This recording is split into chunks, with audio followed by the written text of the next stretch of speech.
বিদেশি মার্কেটের একটা কুইক আপডেট আপনাকে দেওয়ার জন্য এসেছি। দেখুন, এর আগে যে প্ল্যানটা আপনাকে দেওয়া হয়েছিল যে বিদেশি প্ল্যান কীরকম করতে পারে, কেমন বিহেভিয়ার করতে পারে, আমরা কীরকম স্থানে গিয়ে বাইং করতে পারি। তো দেখুন, আমরা যেরকম প্ল্যানিং করেছিলাম অনেকটাই আমাদের পক্ষেই ছিল। আপনি যদি এখান থেকে একটা ফিবোনাচি ড্র করেন তাহলে দেখুন এই লেভেল আপগুলোতেই এসেছে এবং আমাদের যে একটা রিকোয়ারমেন্ট ছিল হয়তো এখানে 50% আর নয়তো আমাদের এই লাইন আপটা। তো দেখুন এইরকম লাইন আপে এসেই কিন্তু একটা বাউন্স ব্যাক ক্রিয়েট করছে এবং আমাদের জন্য বাইং অপরচুনিটি এখানেই একটা দাঁড় হয়েছে। তো এই অনুপাতে যদি আমরা বলতে চাই তাহলে আমরা এখানে আমাদের অ্যাকচুয়ালি বাইং পয়েন্ট আপ, ঠিক আছে। ভিডিওটা ক্রিয়েট করার উদ্দেশ্য হচ্ছে দেখুন প্রত্যেকটা চার্ট, প্রত্যেকটা লাইন আপ, প্রত্যেকটা স্থানগুলোই কতটা ভালোভাবে মার্কেটগুলোকে বিহেভিয়ার করতেছে তা আমরা কিন্তু ভালোভাবেই দেখতে পারতেছি এবং প্রত্যেকটা স্থানেই আমাদের কতটা গুরুত্বপূর্ণ তাও আমরা বোঝার চেষ্টা করতেছি। অ্যান্ড এখানে যদি আপনি বলেন যে আমরা কি করতে পারি, তো দেখুন ভাই, এখানে একটা আপনার জন্য বাইং অপরচুনিটি দাঁড়ায় এবং আমরা এখানে একটা বাইং করতে পারি এবং বিটিসি মার্কেটের এখানে হয়তো সামথিং সাইডওয়েজ নয়তো বা একটা পজিটিভ সাইডওয়েজ করার পজিটিভে দেখুন পজিটিভই মার্কেট সব ক্ষেত্রে পজিটিভই হবে। যেরকম ঈদের বিষয়টা আপনাকে ক্লিয়ার করে বলতেছি, এখানে আগে ক্লিয়ার করি যে পজিটিভই সবখানে মার্কেট, কিন্তু দেখুন মাথায় যদি মার্কেটে চলে যায় এখানে তো বাইং করাটা পজিটিভ না, ঠিক আছে।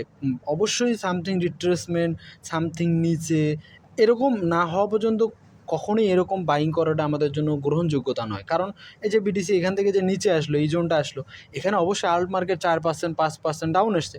সো আপনি যদি এখানে বাইং করেন তাহলে আপনার জন্য 5% ইজি হচ্ছে। তাহলে 5% ইজি করবেন না আপনি পাম্পিং মার্কেটেই ইনভেস্টমেন্ট করবেন বা বাইং করবেন? কখনোই পাম্প মার্কেটে আমরা ঢুকবো না। অবশ্যই একটা রিট্রেসমেন্ট, যে কোনো একটা লেভেল আপ, সেই স্থানগুলোকে আমরা দেখব। দেখুন এখান থেকে যে মার্কেট এমন না যে এখান থেকে পাম্প হলো, যদি ডাউন আসে তাহলে আমাদের জন্য কি থাকবে? Plan B. অবশ্যই আপনাকে বলি আমি, প্ল্যান বি আমাদেরকে অবশ্যই রাখতে হবে। প্ল্যান বি যদি আপনি এখানে, আমি নর্মালিভাবে একটা বিহেভিয়ার দেখতেছি, নর্মালিভাবে ওকে, আপনি যদি নর্মালিভাবে দেখুন তাহলে এই যে একটা জোন দেখতে পাচ্তেছেন আপনি, আপনাকে দেখিয়ে দিচ্ছি যে এই যে একটা লাইন আপের জোন, এই জোনটা আপনাদের জন্য প্ল্যান বি হবে। আপনার জন্য একটা বাইং এখানে একটা হবে অ্যান্ড প্ল্যান বিতে আর একটা বাইং হবে। এটা এই বিডিসি না, আল্ট কয়েনের ভেতরে যখন আপনি এন্ট্রি প্ল্যানিং করবেন তখন বিডিসি কোথায় যাচ্ছে কোথায় না যাচ্ছে এই জিনিসটাকে আপনাকে এইভাবেই প্ল্যানিং করতে হবে। অ্যান্ড এরপর এখন চলে আসি যে ঈদের ভেতর বিডিসি নেগেটিভ হবে কি না। আমি একটা কথা বলেছিলাম যে ভাই ঈদের ভেতর অলওয়েজ বিডিসিতে একটা ভলাটিলিটি, সামহাও এরকম বিহেভিয়ার আমরা অলওয়েজ দেখতে পারতেছি। আপনি বিগত 2 3 4 ঈদের সময়কার ভিডিওগুলো একটু দেখুন। আমি নিজেও বলছি, মার্কেটটা দেখা গেল যে আমরা একটা ভালো বাউন্স ব্যাক পেলাম, ঠিক আছে, ভালো বাউন্স ব্যাক পেলাম, কিন্তু আল্ট মার্কেটের ভেতরে কী আসলো যে কোনো কিছু করলো না। দেন এই মার্কেট আবার ডাউনফল করলো বিটিসি মার্কেট এবং সব আল্ট মার্কেট থেকে শুরু করে সবগুলো নেগেটিভ করলো।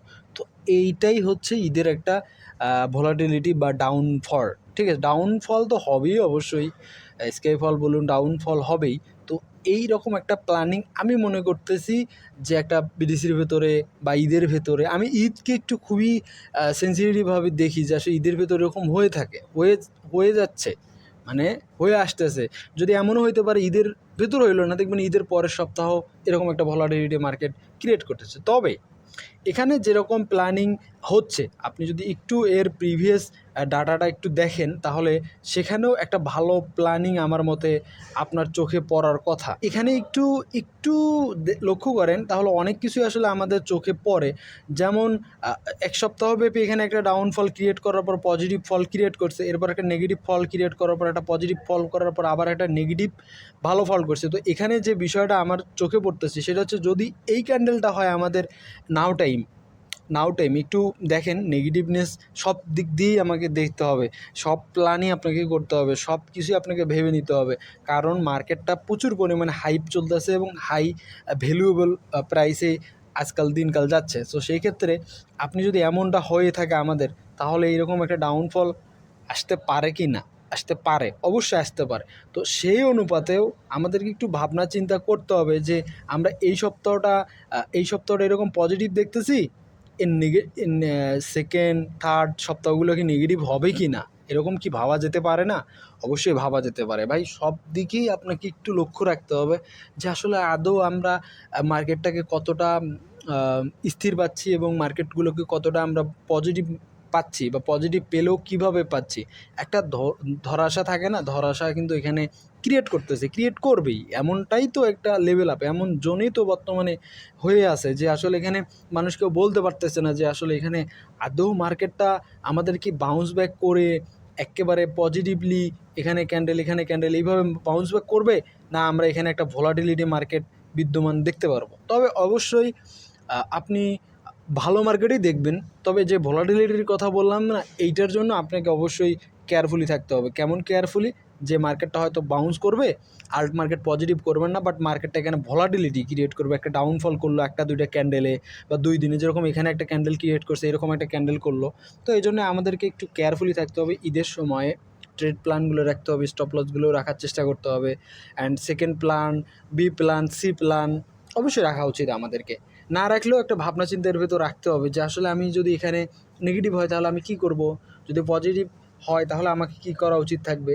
তো এরকম বিষয়টা একটু থাকবে। তবে বাট আমি মনে করতেছি এখান থেকে একটা ভালো একটা পজিটিভ মার্কেট, ছোটোখাটো একটা পজিটিভ মার্কেট আমি আশা করি যে ৭৪, হ্যাঁ ৭৫-৭৬ এরকম একটা মার্কেট আমরা বিদ্যমান করতে পারি। যে মার্কেটটা থেকে আমরা একটা ছোটোখাটো ভালো মুনাফা ঈদের ভেতরে পাওয়ার আশঙ্কা আমার মতে আছে। তবে কেয়ারফুলি আপনাকে থাকতে এই কারণে বলতেছি, কোনো ঈদে আগে বা ঈদের পরে আমাদেরকে ভালো মার্কেট দেয়নি কখনোই।